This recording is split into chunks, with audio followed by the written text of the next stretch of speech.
Watching this dance, Fire Speaks the Land, and engaging really brought some new life into my job because I saw a different way that we can disseminate key messages about science and fire ecology.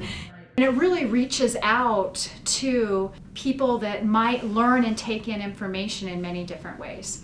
So having that movement, seeing that movement, and then even participating in that movement, it helps some of the different ways for people to learn and take that in.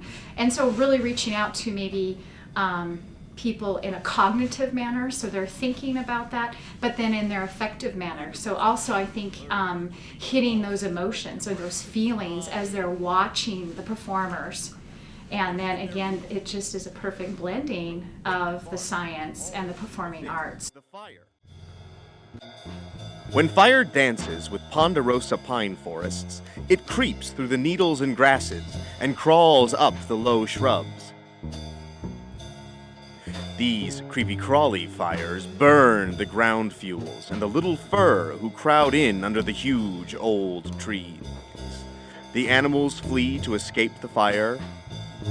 Creepy-crawly fires keep the forest open under the big trees.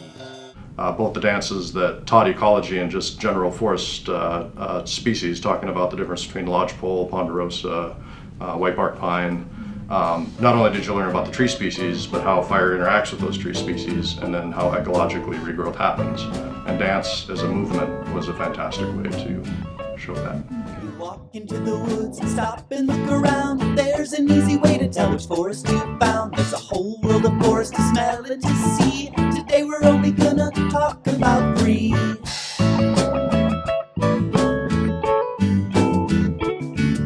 Ponderosa pines stand lonely but proud. Lodgepole pines grow up in big crowds. Whitebark pines twist and it bends. High up in the mountains with a whole lot of friends.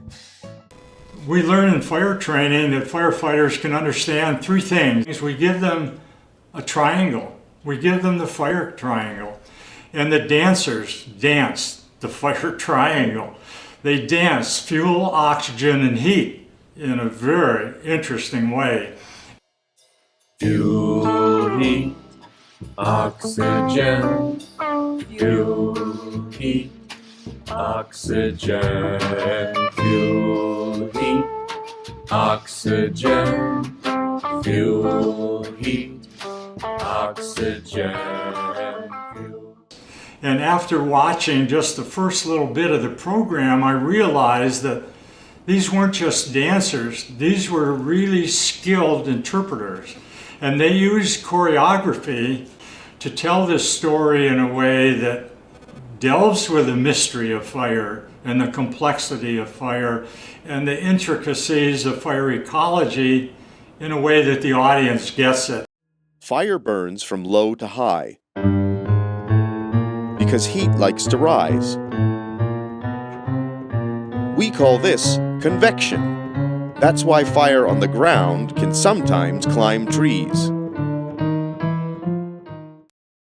This performance definitely educates the audience on how fire ecology works on the landscape in the Northern Rockies. We all love this land, and we must learn to live with fire.